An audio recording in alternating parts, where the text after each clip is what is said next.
तो डियर कभी कभी जो है ना हम एक ही बार में बहुत कुछ पढ़ लेते हैं, ठीक है, और वहाँ पे कन्फ्यूज़न क्रिएट हो जाता है। तो यहाँ पे हम लोग क्या करेंगे, छोटी छोटी मतलब कि टुकड़ों में पढ़ेंगे, और जो भी पढ़ेंगे ना उसे पूरी तरह से याद करके जाएंगे आज की क्लास में ही, ठीक है। तो चलिए हम लोग स्टार्ट करते हैं। तो डियर यहाँ पे जो है आपको बता दें कि आपका बुद्धि निर्माण या बहुयामी बुद्धि में आपका एक क्वेश्चन जरूर एग्ज़ाम में बनता है बुद्धि से, ठीक है। तो हम लोग स्टार्टिंग से करते हैं। ये आपका सीटेट नहीं, किसी भी एग्जामिनेशन के लिए काफ़ी इंपॉर्टेंट है, टीचर लेवल एग्जामिनेशन के लिए। तो डियर यहाँ पे एक कारक सिद्धांत, क्योंकि स्टार्टिंग यहीं से है, एक कारक सिद्धांत बुद्धि के सिद्धांत में एक कारक सिद्धांत जो है आपका फर्स्ट टॉप पॉइंट है।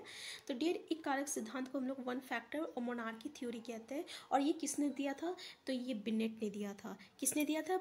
बिनेट ने दिया था। और बाद में इसका समर्थन किसने किया था? तो इसका समर्थन स्ट्रेटमैन और स्टेन एनिक हास ने किया था। और यही लोग जो है इसको जो है आगे भी बढ़ाए थे, तो याद रखिएगा, ठीक है। तो देर इसमें क्या होता है ना, इनके अनुसार कि बुद्धि जो रहता है ना ये आपका अविभाज्य इकाई है, ठीक है। कैसा इकाई है? तो अविभाज्य इकाई है। और इनके अनुसार क्या होता है, यानी इस सिद्धांत के अनुसार बुद्धि जो है एक शक्ति है, ठीक है, या एक कारक के रूप में मानते हैं। किसका? शक्ति या कारक के रूप में मानते हैं, ठीक है।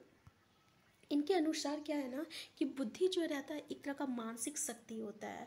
जो जितने भी कार्य होते हैं ना उस सभी को कौन चलाता है? तो बुद्धि चलाता है। और जो भी इंसान का जो भी व्यवहार होता है ना उसको भी कौन अफेक्ट करता है? तो बुद्धि अफेक्ट करता है। तो ये बात बिल्कुल सही है भाई कि बुद्धि जो रहता है उसको वो एक तरह का अविभाज्य है, ठीक है। और ये एक शक्ति है, एक कारक है, या एक मानसिक हम लोग का स्थिति भी है, ठीक है ना, जो कि व्यक्ति के जितने भी कार्य होता है उसको वही चलाता है।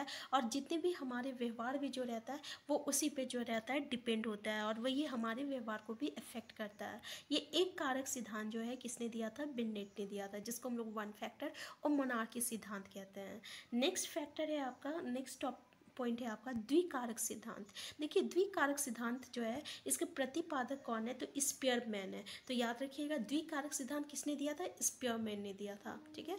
इसके अनुसार क्या रहता है ना कि बुद्धि जो रहता है ना वो दो प्रकार का रहता है, यानी सभी प्रकार के मानसिक कार्यों में दो प्रकार की मानसिक योग्यता की आवश्यकता होती है, ठीक है। यानी सिंपल सा इसमें ये बोल रहे हैं कि दो तरीके क्या होता है, एक होता है प्रथम मानसिक योग्यता सामान्य जिसको हम लोग कहते हैं, और दूसरा होता है आपका द्वितीय विशिष्ट मानसिक योग्यता, ठीक है। इसको यानी आप लोग याद रखिएगा जनरल इंटेलिजेंस और स्पेसिफिक इंटेलिजेंस। तो जो दो तरह का बुद्धि का बात करते हैं वो आपका स्पीयरमैन है, जिसको हम लोग द्विकारक सिद्धांत कहते हैं। ये आपका जनरल इंटेलिजेंस का बात किए और आपका स्पेसिफिक इंटेलिजेंस का बात किए। जनरल इंटेलिजेंस उसको जो कहते हैं जो कि हर किसी में रहता है, ठीक है, हर किसी में रहता है। लेकिन स्पेसिफिक इंटेलिजेंस जो रहता है ना वो हर किसी में नहीं रहता है, वो किसी एक ही इंसान में रहेगा। जैसे कि कोई बहुत अच्छा गाना गाता है, ठीक है, तो गाना हर कोई नहीं गा सकता, वो कोई एक ही इंसान गा सकता है। तो उसमें कैसा इंटेलिजेंस है?